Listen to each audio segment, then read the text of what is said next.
Yohanes pasal 19 ayat yang ke-28 sampai ke-30.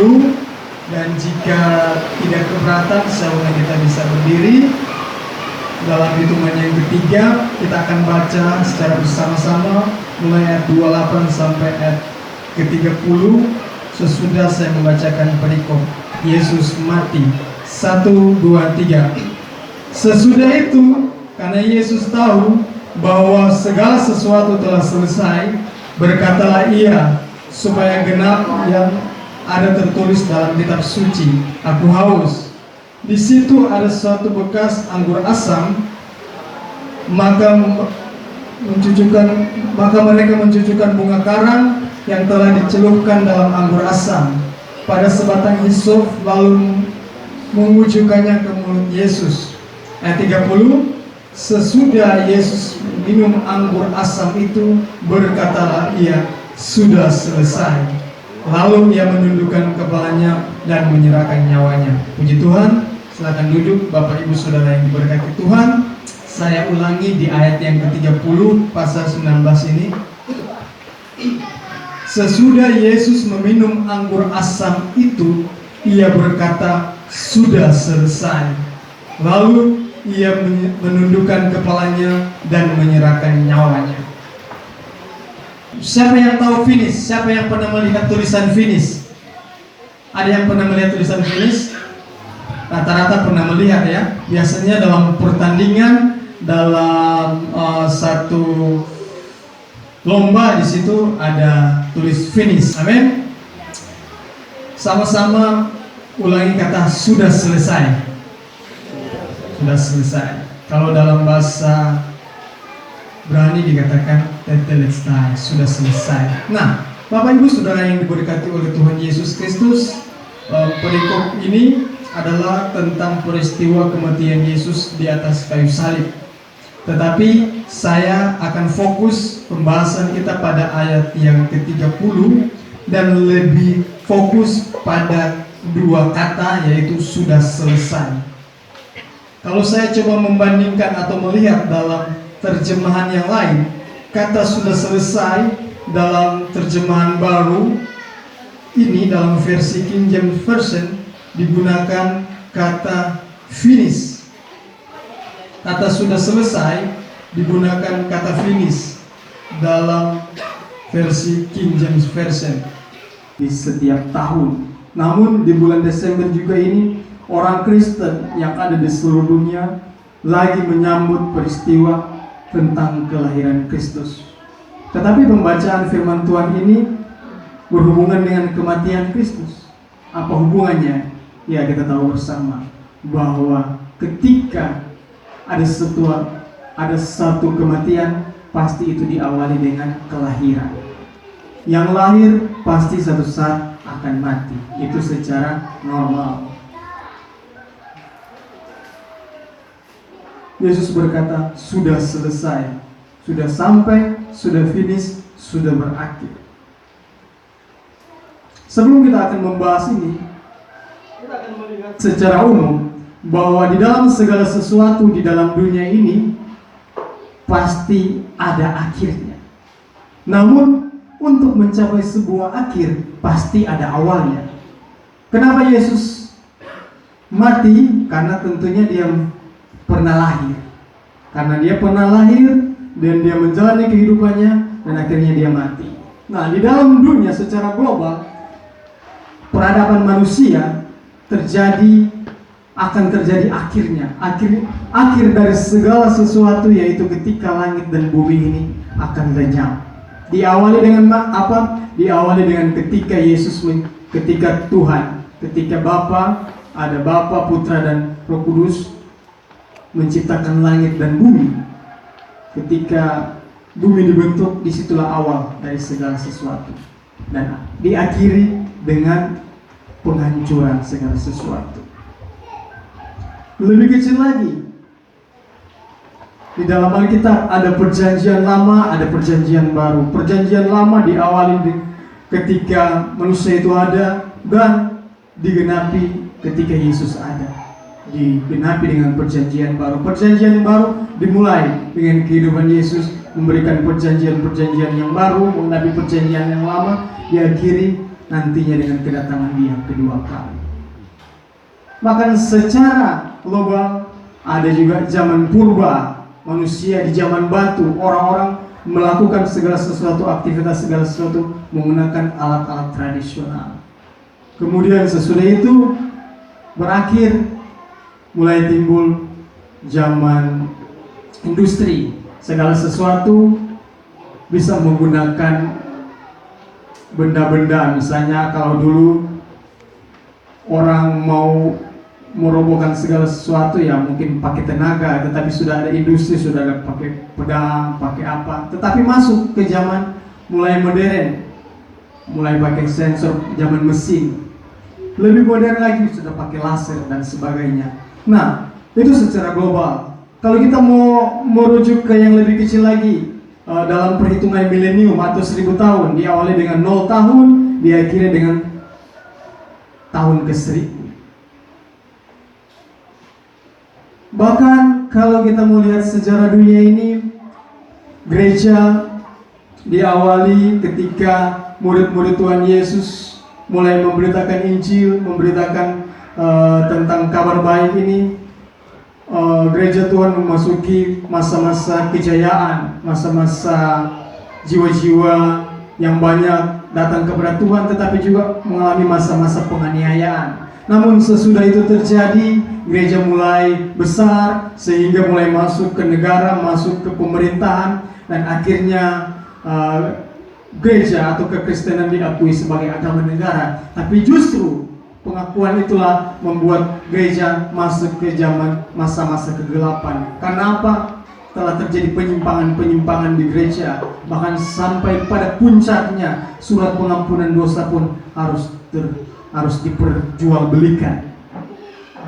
Namun ketika gereja masuki pada masa-masa kegelapan, Tuhan tidak tinggal diam. Melalui seorang pastor yang Tuhan pakai, Tuhan terangi, yaitu Martin Luther, dan dia protes tentang kebijakan-kebijakan itu. Ada 95 dalil. Kemudian gereja mulai memasuki ke masa-masa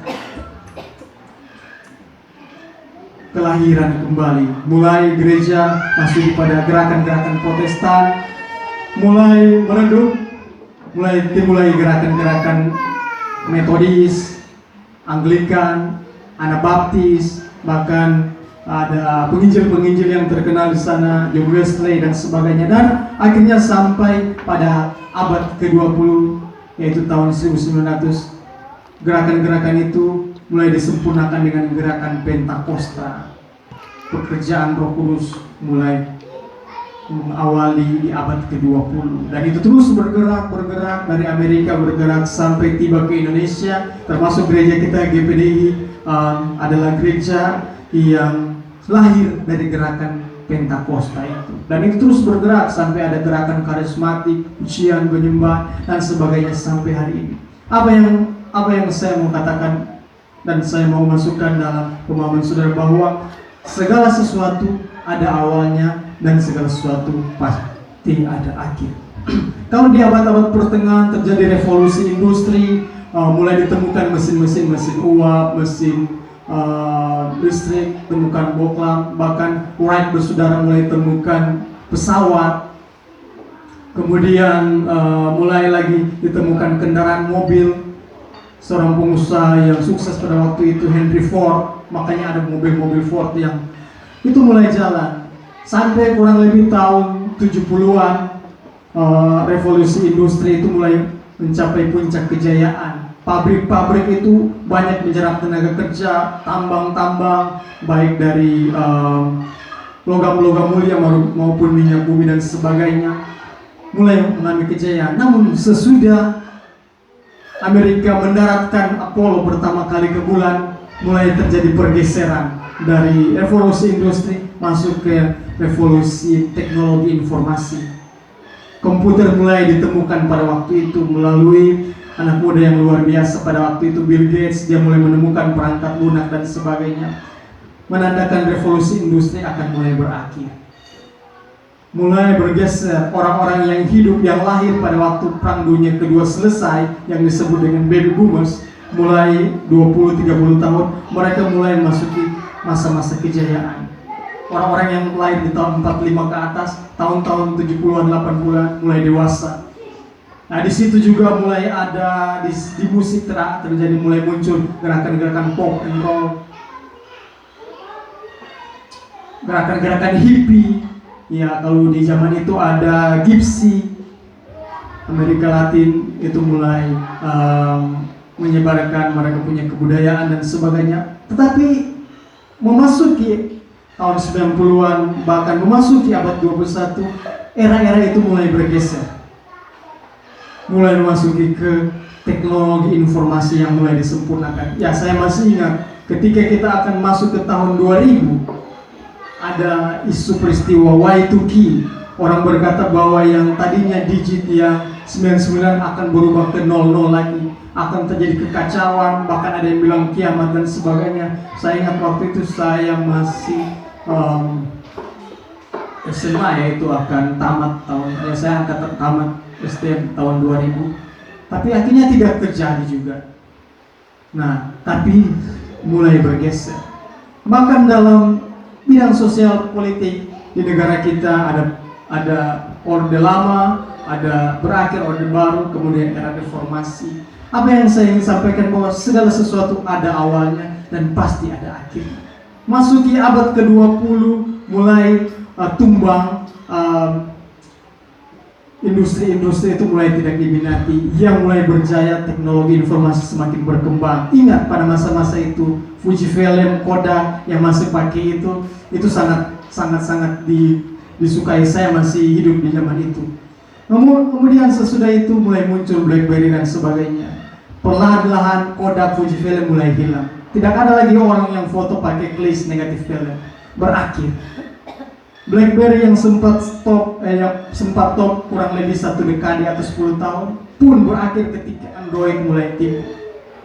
Dan kita tidak akan pernah tahu perkembangan selanjutnya. Era teknologi informasi sudah mulai masuk ke masa kejayaan. Orang-orang sekarang, kalau zaman-zaman dulu orang yang menguasai tambang, yang menguasai perindustrian, mereka adalah orang-orang yang super kaya, orang-orang yang terkenal. Tapi sekarang tidak. Dibuktikan dengan peringkat-peringkat orang yang terkaya di dunia, yang tadinya keluarga Carnegie, kemudian mulai muncul Rockefeller dan sebagainya. Kemudian ketika teknologi informasi mulai jadi, Bill Gates menjadi orang yang terkaya. Tetapi sekarang sudah bergeser lagi. Bill Gates mulai tergeser. Orang yang terkaya di dunia sekarang Jeff Bezos, pemilik Amazon. Kalau di Cina Alibaba. Kalau di Indonesia ada Tokopedia. Segala sesuatu mulai terjadi pergeseran. Kalau tadi orang yang luar biasa memiliki toko, memiliki itu yang banyak, yang luas dulu, ada Matahari, Ramayana, itu toh. Sekarang orang mau bisnis tidak perlu buka toko, dia cukup masuk di aplikasi. Segala sesuatu ada masanya dan akan berakhir. Nah, kembali ke Alkitab, ke firman Tuhan berkata bahwa ketika Yesus tergantung di atas kayu salib dan dia melihat bahwa segala sesuatu sudah digenapi, dia berkata, sudah selesai.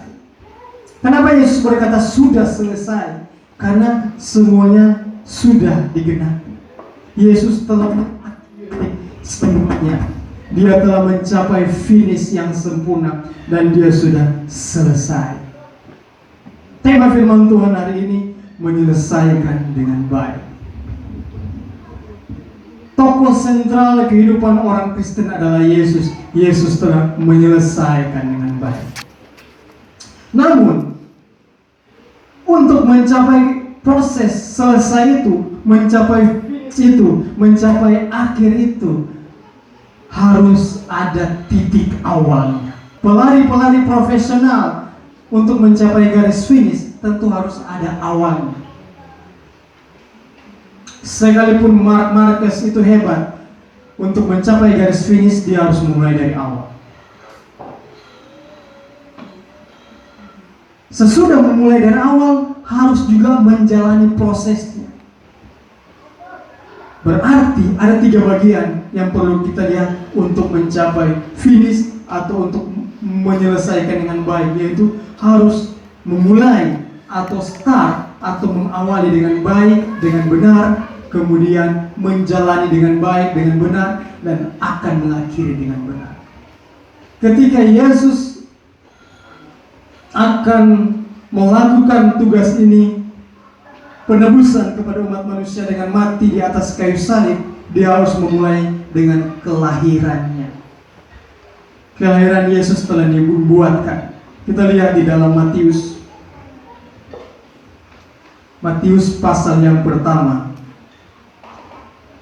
Matius pasal yang pertama, saya akan baca secara cepat untuk kita, ayat 18 sampai ayat 23. Kelahiran Yesus Kristus adalah seperti berikut. Pada waktu Maria ibunya bertunangan dengan Yusuf, ternyata ia mengandung dari Roh Kudus sebelum mereka hidup sebagai suami istri.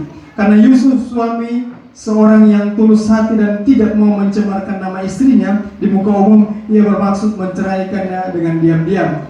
Tetapi ketika ia mempertimbangkan maksud itu, malaikat Tuhan nampak kepadanya dalam mimpi berkata kepada Yusuf anak Daud, janganlah engkau takut mengambil Maria sebagai istrimu, sebab anak yang dalam kandungannya adalah dari Roh Kudus. Ia akan melahirkan anak laki-laki dan engkau akan menamakan dia Yesus, karena dialah yang akan menyelamatkan umat manusia dari dosa mereka. Hal itu terjadi supaya genaplah yang difirmankan Tuhan oleh Nabi. Sesungguhnya anak darah itu akan mengandung dan melahirkan seorang anak laki-laki, dan mereka akan menamakan dia Immanuel, yang berarti Allah menyertai kita. Kelahiran Yesus telah dibuatkan sebelumnya, sehingga untuk mencapai finish yang telah dibuatkan juga sebelumnya, Yesus harus lahir. Proses kelahiran yang Yesus lakukan itu tidak mudah, tidak gampang. Dia harus lahir dari seorang, dia harus pilih yang masih perawan supaya tidak ada pencemaran di situ. Kemudian prosesnya dia harus lahir di Bethlehem, dan prosesnya dia harus lahir di tempat yang tidak disangka-sangka tidak layak, di kandang domba di Bethlehem, di kandang domba. Kita cuma membayangkan kandang domba, tapi mungkin orang-orang yang sudah pernah ke Israel atau mau meneliti lebih lanjut lagi, itu tempat yang tidak layak, pasti bau, apalagi kandang itu sudah tidak digunakan.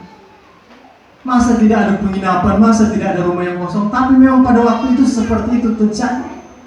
Oleh kehendak Tuhan, kaisar yang memerintah waktu itu, Kaisar Agustus, mengumumkan sensus. Jadi semua orang-orang harus kembali kepada tanah leluhurnya, termasuk Yusuf. Suami Maria harus kembali ke kota Daud. Ya, Yusuf keturunan Yehuda harus kembali ke Bethlehem, salah satu tempatnya di situ. Apakah Tuhan Bapa tidak bisa sediakan suatu penginapan atau rumah? Tapi itulah yang terjadi. Karena di situ ada gembala-gembala yang datang melihat, ada orang-orang yang di sekitar situ yang melihat. Prosesnya begitu sulit, tetapi Yesus telah memulai dengan benar. Saya juga mengatakan, bagi saya dan saudara sebagai orang percaya, kita selalu bermimpi, kita selalu menginginkan, kita selalu merindukan bahwa ketika saya ikut Tuhan, ketika saya percaya Tuhan, saya yakin Tuhan akan menyediakan tempat bagi saya di surga. Kita ingin nanti ketika tubuh kita sudah tidak bernyawa lagi, ketika terbujur kaku, akan ada orang yang tulis, aku telah mengakhiri pertandingan yang baik dan benar, dan aku telah mencapai garis akhir finish. Setiap kita merindukan finish yang sempurna, finish yang terbaik, finish yang benar. Tetapi apakah kita sudah memulai dengan benar? Namun saya percaya ketika kita yang hadir pada saat ini yang beribadah kepada Tuhan, kita telah memilih memulai dengan benar. Memulai dengan benar pada setiap orang pasti berbeda-beda. Tuhan memanggil setiap orang berbeda-beda. Entah itu dia masih bayi, entah itu dia masih anak-anak, entah itu dia sudah remaja, entah sudah pemuda, entah sudah dewasa, atau sudah lansia, tidak menjadi persoalan. Yang penting di mana ketika Tuhan manggil, ketika kita merespon dengan baik, kita sudah memulai start dengan baik, yaitu kehidupan kita yang bertobat, ditandai dengan baptisan air. Itu adalah start awal kita. Tetapi itu tidak berhenti sampai di situ, tidak ada start langsung finish. Hanya mungkin 1 berbanding berapa juta itu. Mungkin sama seperti penjahat yang di samping Yesus, ketika dia bertobat, ternyata dia finish juga di situ. Tapi yang normal, yang realita terjadi ketika kita sudah bertobat, lahir baru, kita akan menjalani yang disebut proses untuk ke finish itu. Nah, yang terjadi saat ini, banyak orang sudah memulai dengan benar, merindukan finish dengan benar, tetapi lupa menjalani proses dengan benar. Tidak bertahan dalam proses yang benar, tidak mampu menghadapi proses yang benar itu. Ibarat seorang pelari, dia sudah start ketika bendera diangkat atau peluit ditiup, atau ketika tembakan ditembakkan, dia sudah mulai dengan benar. Tapi ternyata dia melakukan kecurangan, dia tidak melakukan syarat-syarat dengan benar dalam proses. Pasti walaupun sampai nanti di finish, dia akan didiskualifikasi. Makanya Yesus pernah ingatkan bahwa pada hari terakhir banyak orang yang akan berseru, Tuhan, Tuhan, kami telah mengusir setan demi nama-Mu, kami telah melayani Engkau, kami sudah melakukan ini, kami sudah melakukan itu, kami sudah melakukan banyak hal. Tuhan berkata, nyala kamu hai pembuat kejahatan, aku tidak pernah mengenal engkau. Dia sudah memulai dengan benar, dia berpikir akan mengakhiri dengan benar, tetapi dia lupa prosesnya itu dia tidak lakukan dengan benar. Tidak ada finish dengan benar kalau tidak dimulai dengan start yang benar dan proses yang benar. Memulai dengan benar, menjalani dengan benar, mengakhiri dengan benar. Memulai dengan baik, menjalani dengan baik, mengakhiri dengan baik. Dalam bahasa biak, starting well, processing well, finishing well. Start, jalan, akhir. Saya mau gambarkan bahwa kehidupan kekristenan saya dan saudara bukan seperti sprinter. Start langsung, proses cepat. Kebanyakan ya. Mungkin ada 1-2 orang, tetapi kebanyakan proses kehidupan saya dan saudara dalam kekristenan seperti seorang pelari maraton, akan menempuh jarak yang panjang. Di tengah jalan, seorang pelatih itu, walaupun dia capek, walaupun dia lelah, dia harus, ketika dia sudah mulai start, dia harus terus berlari, dia harus terus berjalan, dia harus terus bergerak. Karena di saat dia berhenti, langsung ada juri yang menilai, dan nanti walaupun dia finish pertama akan berhenti, apalagi istirahat. Kalau kita dulu waktu pelajaran olahraga disampaikan oleh guru olahraga, kalaupun kamu nanti pada waktu lari maraton capek, kamu jalan saja, jalan. Makanya lihat, kalau pelari maraton, kalaupun dia haus, dia apa, ada tim yang ikut kasih minum, kasih apa, siram di kepala, di kaki dan sebagainya. Dia akan terus jalan, dia akan terus berlari. Dia akan tahu berapa waktu dia akan menjalani, misalnya ada 4 km, ada 5 km atau 10 km. Dia akan mengatur ritmenya, jalannya. Pokoknya dia akan membuat semuanya itu baik supaya ketika dia finishnya diakui. Makanya firman Tuhan ingatkan juga bahwa percuma mereka berlelah-lelah, berjerih payah tanpa pengetahuan yang benar. Jadi kita kembali kepada firman Tuhan bahwa kalau Yesus sudah mengakhiri dengan benar karena dia telah mengawali dengan benar, dan selanjutnya dia menjalani dengan benar. Coba kita lihat dalam Matius. Mungkin satu orang bisa bantu saya baca Matius pasal yang ke-20 ayat yang ke-28. Matius pasal 20 ayat 28, firman Tuhan berkata, sama seperti Anak Manusia datang bukan untuk dilayani, melainkan untuk melayani dan untuk memberikan nyawanya menjadi tebusan bagi banyak orang. Amin. Ketika Yesus sudah mengawali dengan benar, start dengan benar, lahir di kandang yang hina, dengan tekanan yang luar biasa, mendapat ancaman dari pemerintah yang hidup pada waktu itu, akan dibunuh oleh Herodes, tetapi terselamatkan karena memang Tuhan punya rencana. Dia menjalani kehidupan di keluarga yang sederhana, dan dia menjalani di sini dikatakan bahwa sama seperti Anak Manusia datang bukan untuk dilayani, melainkan untuk melayani dan untuk memberikan nyawanya menjadi tebusan bagi banyak orang. Proses kehidupan Yesus adalah hidup yang melayani, hidup yang memberi, hidup yang melakukan apa yang Bapa mau.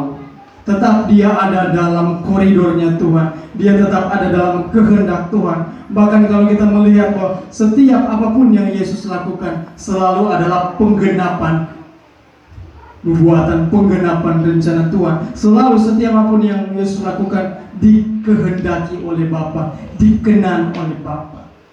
Nah, saya mau katakan sebagai orang percaya, kalau kita sudah memulai yang benar, start dengan benar, jalanilah proses ini dengan benar. Terus sampai kapan? Terserah waktu Tuhan. Mungkin kita 1 tahun, 2 tahun, 10 tahun, berpuluh-puluh tahun. Itu semua ada dalam kehendak Tuhan. Tapi yang pasti ketika kita masih diberikan kesempatan untuk menjalani jalan awal yang baik, dilanjutkan dengan proses yang baik, finishnya pasti baik. Makanya firman Tuhan berkata di dalam Wahyu bahwa kenapa banyak yang terpanggil, sedikit yang terpilih. Banyak orang yang terpanggil yang sudah memulai, ternyata ketika finish sangat sedikit. Kenapa? Banyak yang gugur di proses. Nah, proses ini begitu sulit. Orang-orang Israel ketika mereka sudah keluar dari Mesir, sudah memulai dengan baik, melewati laut Teberau untuk mencapai finish tanah perjanjian, tanah Kanaan. Tetapi ketika mereka melewati proses di padang gurun, mereka tidak taat.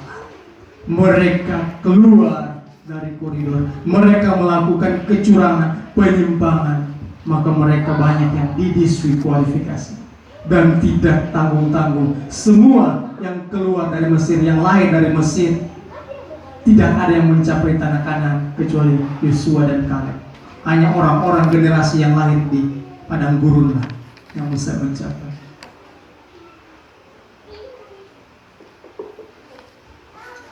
Menjadi perhubungan bagi kita jemaat dan yang saat ini, jangan sampai firman Tuhan yang berkata, yang terdahulu menjadi terkemudian. Kita sudah start dengan baik, sudah berapi-api di awal, sudah sangat luar biasa di awal. Loh, ternyata di akhirnya kita tidak sampai. Karena apa? Kita gagal melewati proses dengan baik.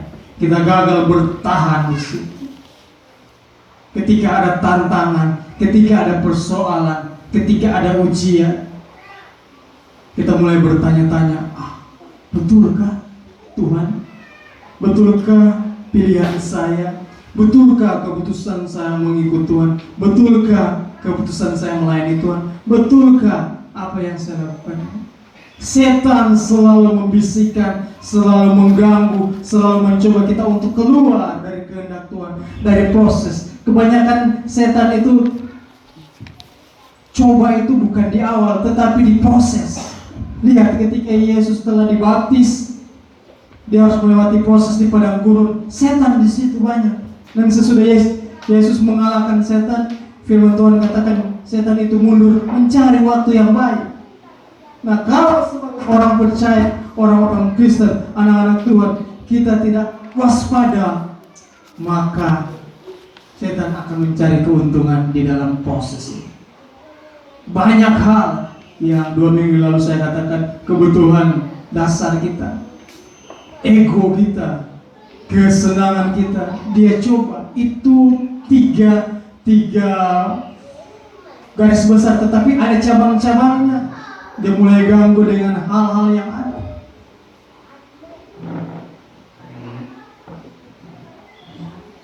Hari ini memasuki tanggal 1 Desember, kita akan mengakhiri 2019.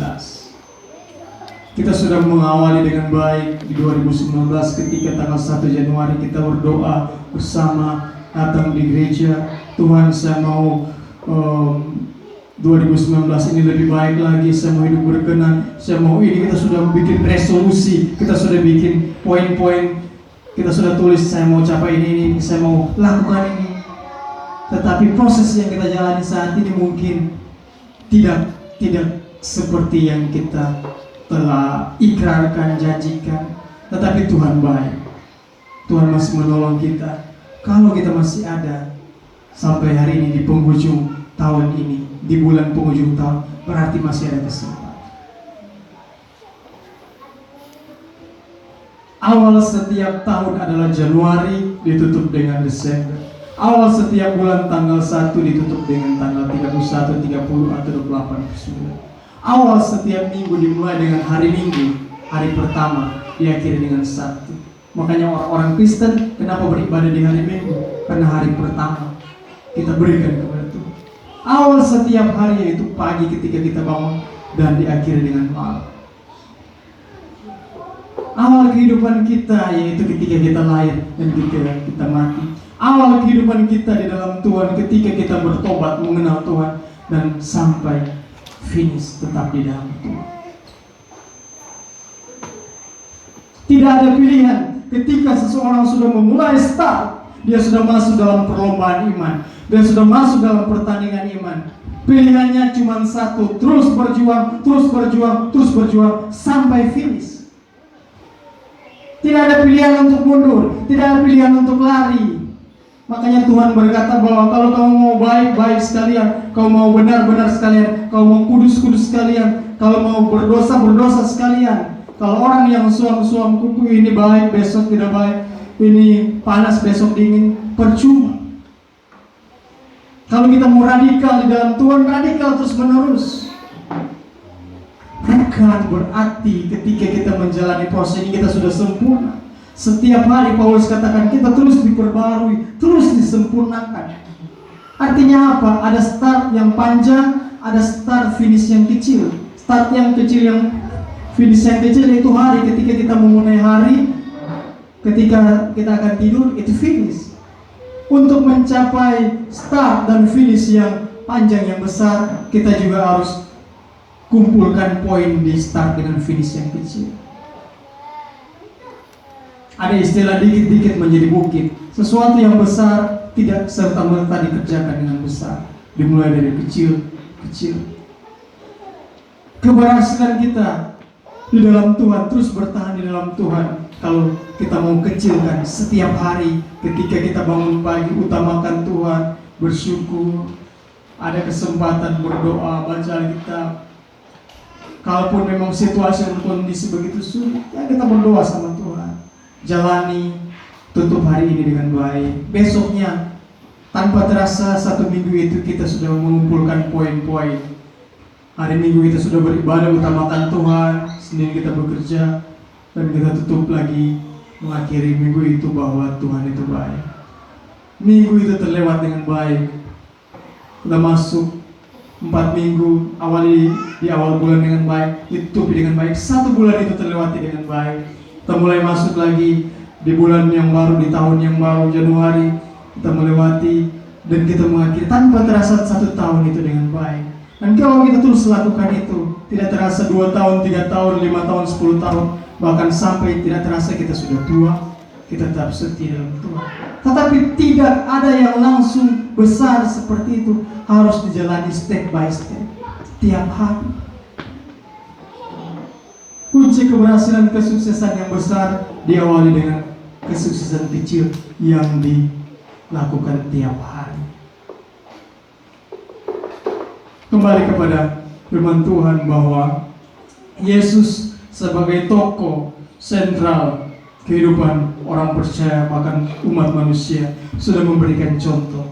Dia sudah mengakhiri dengan baik karena dia sudah memulai dengan baik dan sudah menjalani proses dengan baik. Saudara-saudara juga, kalau kita mau tetap di dalam Tuhan,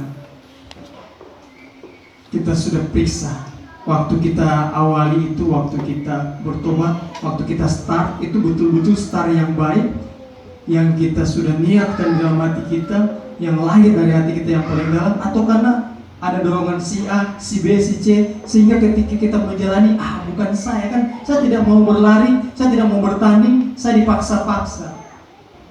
Kalau masih ada seperti itu, kembali dulu, perbaiki titik awal kita, perbaiki motivasi awal kita. Tuhan, kalau saya telah memulai pengenalan kepada Engkau karena dorongan si A, dorongan si B, bukan dari dasar hati yang paling dalam. Kalau motivasi saya hanya untuk mendapatkan ini, untuk kepentingan saya itu, saya harus clearkan itu bahwa sekarang saya mau memulai karena saya tahu bahwa hidup ini akan ada akhirnya. Ketika berakhir hanya ada dua pilihan, surga, tempat kediaman, kebahagiaan bersama dengan Bapa, atau neraka yang jahat, neraka yang kejam, neraka yang tidak ada kehidupan, neraka yang menderita sampai selama-lamanya. Cuma ada dua pilihan. Nah, masalahnya saya tahu akan ada akhir di situ, tetapi saya sudah memulai start dengan salah. Saya mau memperbaiki. Tidak ada kata terlambat. Ketika Tuhan berikan kesempatan untuk kita mulailah. Dan sesudah kita mulai, kita buat komitmen bahwa Tuhan, ini awal yang saya buat dengan Engkau. Saya akan menjalani apapun yang terjadi. Kita terus jalan sampai nanti waktu kita finish, kita akan berkata, sudah selesai. Kita akan berkata, aku telah mengakhiri pertandingan dengan baik dan aku telah mencapai garis akhir, mencapai finish. Tidak ada penyesalan lagi karena sudah selesai. Jangan kita ketika di akhir nanti, kenapa saya tidak lakukan itu pada waktu itu, saya tidak lakukan ini. Sudah terlambat. Selagi saya dan saudara masih bernafas, itu waktunya untuk memperbaiki. Kesempatan mungkin 1 menit, 1 jam, 1 hari, 1 minggu, 1 bulan, kita tidak pernah tahu. Ya, kesempatan yang Tuhan berikan bagi kita tidak pernah tahu. Kemarin saya lihat tayangan ada seorang hamba Tuhan yang berkhotbah, dia lagi berkhotbah tentang kekekalan. Detik itu juga ketika jatuh, meninggal. Dia tidak pernah tahu. Oleh sebab itu, kembali kepada firman Tuhan. Kalau Yesus sudah menunjukkan dia sudah mengakhiri dengan benar, karena dia sudah memulai dengan benar, menjalani dengan benar, kita juga mulai samakan frekuensi dengan Tuhan. Apapun profesi kita, apapun latar belakang kita, apapun status sosial kita, apapun tingkat pendidikan kita, itu hanya warna-warni di dunia ini. Bagi Tuhan, yang Tuhan lihat bukan itu semua. Tuhan lihat hati kita. Ini anakku yang kukasihi, kepadanya aku berkenan. Kalau saya dan saudara melakukan apa yang Tuhan mau.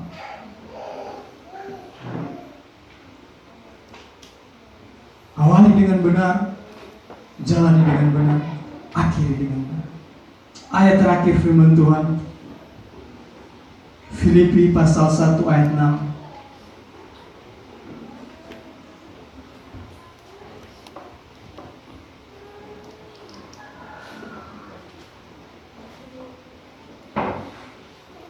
Kalau sudah dapat, katakan amin.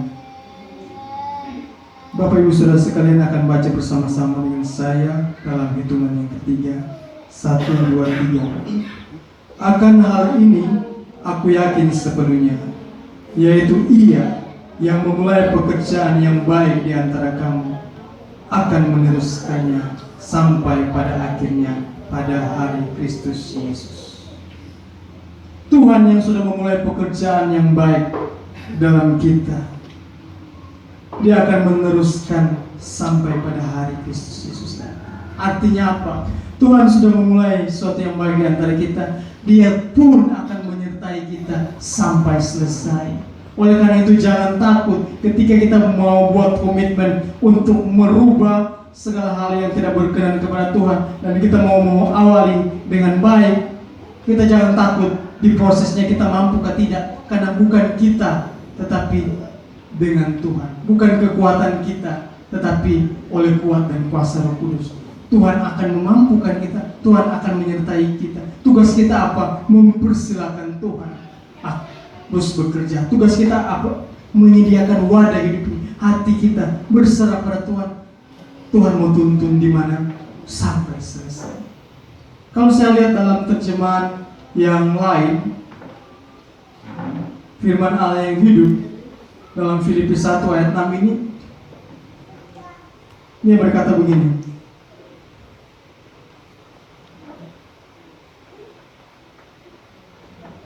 Saya yakin bahwa Allah yang telah memulai pekerjaan yang baik di dalam saudara akan terus menolong saudara tumbuh di dalam kasih karunia-Nya sampai pekerjaannya itu selesai pada hari Yesus Kristus datang lagi. Di sini dikatakan akan menolong saudara tumbuh. Artinya apa? Kayak ibarat tanaman, ketika dia sudah ditanam, Tuhan akan terus menolong sampai tumbuh dan sampai akan berbuah. Jangan takut. Kita sudah ambil komitmen, kita tidak sendiri. Ada Tuhan bersama dengan kita. Ada Allah bersama kita. Yang penting kita persilakan Dia bekerja. Apalagi saat ini saya dan saudara hidup di dalam zaman Roh Kudus. Roh Kudus itu adalah Parakletos. Parakletos artinya seperti pribadi yang ada di samping kita, yang siap sedia memberikan pertolongan. Dia ibarat kalau dia kayak pas pampres yang siap dalam segala hal. Makanya dikatakan di dalam Roma 8 bahwa ketika kita tidak tahu berdoa, Dia pun akan berdoa kepada Bapa dengan keluhan-keluhan yang tidak terucapkan. Roh Kudus akan menolong kita. Buka hati kita setiap hari menjalani hidup ini, hari ini, ketika memulai hari, menjalani hari, mengakhiri. Roh Kudus, terima kasih untuk hari ini. Jalani hari ini dengan profesi kita, aktivitas kita, kegiatan kita, pelayanan kita, apapun. Otomatis kalau kita percayakan Tuhan bekerja, kita persilakan Roh Kudus, pasti apapun yang akan kita kerjakan, apapun yang akan kita buat, pasti semuanya berkenan. Tidak mungkin kita melakukan kejahatan, kita berdoa, Roh Kudus tolong saya. Tidak mungkin. Ketika kita mau misalnya contoh ya, mengambil sesuatu yang bukan punya kita, Tuhan tolong supaya tidak kelihatan. Tidak mungkin, mustahil. Ketika mungkin ada pejabat-pejabat yang mereka mau melakukan korupsi, Tuhan tolong supaya korupsi saya tidak ketahuan. Tidak mungkin. Pasti ketika seseorang melibatkan Tuhan berdoa, pasti lakukan hal yang baik. Nah, kalau itu selesai, 1 minggu selesai, 1 bulan, 1 tahun, maka tinggal tunggu waktunya. Tuhan akan berkata, baik sekali perbuatanmu hai hambaku dan baik. Maksudnya, turutlah dalam kebahagiaan itu. Tuhan berkata, rumahmu sudah selesai, pergi, datang. Tetapi tidak ada manusia yang sempurna. Ketika pun kita gagal dalam proses ini, minta Tuhan tolong. Makanya ada lagu yang berkata, peganglah tanganku Roh Kudus, setiap hari ku tak dapat jalan sendiri tanpa Roh. Firman Tuhan katakan bahwa Tuhan akan menolong kita untuk tumbuh dalam kasih karunia. Tuhan akan menyertai. Tuhan sudah memulai suatu pekerjaan yang baik di antara kita. Tuhan akan menyertai kita sampai selesai.